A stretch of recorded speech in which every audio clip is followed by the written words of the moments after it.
Now, before we start talking about false flag terrorism, I want to take you to a piece that was put together by our very own John Bowne. He's a very talented writer and producer here at InfoWars.com, and he's going to educate us on the Hegelian Dialectic, and he's focusing on the psychology behind government-sponsored terrorism. The global banking cartel has used one tried-and-true process to create wars, rob us of our currency, and eat away at our substance. This process of control over the masses is called the Hegelian Dialectic. So what is it, and how is it being used today? German philosopher George Wilhelm Friedrich Hegel devised a dialectic, or method to resolve a disagreement between outcomes. The dialectic is made up of three attributes: thesis, an idea or opinion; antithesis, the opposite idea or opinion; and synthesis, the alchemic process to bring together a wanted change. It is commonly referred to as order out of chaos, and is waged against the masses in many forms. Saul Alinsky, self-avowed Marxist, proponent of the Hegelian dialectic, published this in Rules for Radicals: any revolutionary change must be preceded by a passive, affirmative, non-challenging attitude toward change among the mass of our people. They must feel so frustrated, so defeated, so lost, so futureless in the prevailing system that they are willing to let go of the past and chance the future.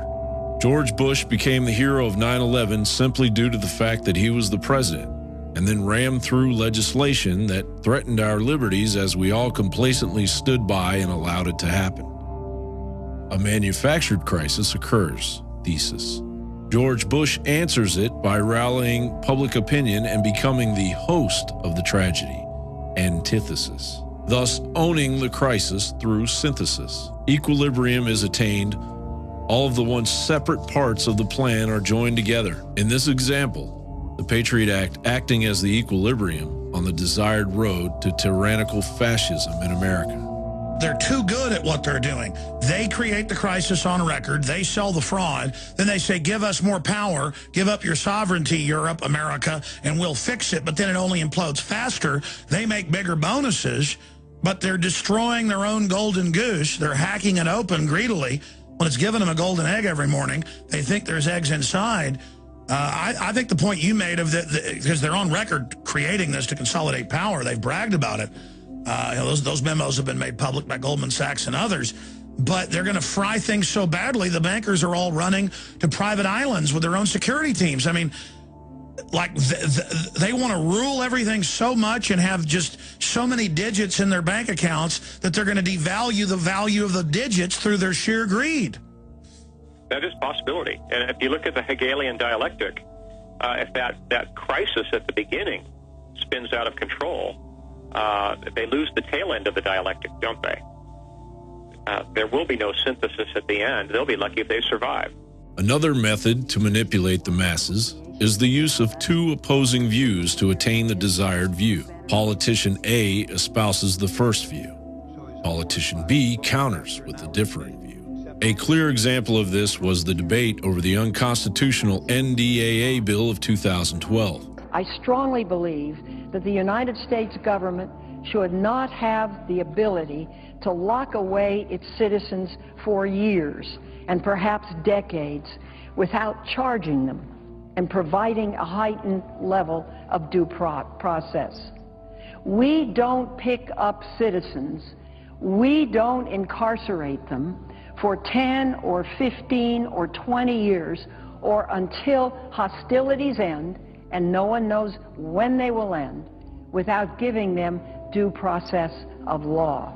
The great concern that we have now in terms of the security of the homeland is from so-called homegrown terrorists, radicalized Americans. So these people, in my opinion, have taken sides. They've joined the enemy. And to have this body at this time, as the threat of homegrown terrorism rises, say no, they can't be treated as enemy combatants, is not only does it make sense, and is totally unresponsive to the facts that I've just described. President Obama threatened to veto the bill as long as it contained the section concerning due process, and then quickly changed his mind before the final version was voted through Congress. Obama then told the media that the version he had signed was revised to eliminate any threat to freedom of American citizens, even though this was not true, and the bill gives extraordinary powers to detain American citizens without a trial. The media synthesized Obama's lie by claiming that Obama will not use the powers he now has. The desired result is synthesized by mainstream media as they turn a blind eye to the debate. The American people cave into the lie because the process it is attached to seems so familiar. John Bowne, InfoWars Nightly News. And that brings us to our next segment. There are literally hundreds of examples throughout history of government-sponsored terrorism, known as false flag operations. And chances are that the United States and Israel plan on orchestrating such an event to be blamed on Iran as a pretext for war.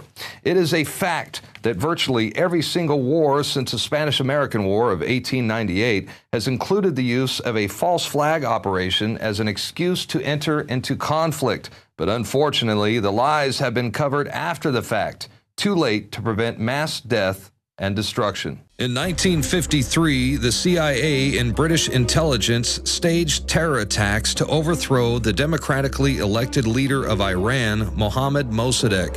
Mossadegh had nationalized Iran's oil fields and denied British Petroleum a monopoly. U.S. and British intelligence operatives launched a successful coup d'etat and overthrew the Iranian government, replacing the regime with a ruthless dictatorship while seizing control of Iran's oil supply. 1964. U.S. warships were apparently attacked by North Vietnamese PT boats, an incident that kicked off the U.S. involvement in the Vietnam War. The attack was a staged event that never actually took place. What followed was an excuse by President Lyndon Johnson to dramatically expand the scale of the Vietnam War, ultimately at the cost of 3 or 4 million dead Vietnamese and 58,000 Americans. June 8, 1967, the USS Liberty, an American naval vessel sailing off the coast of Gaza, was suddenly and deliberately attacked by naval and air forces of Israel.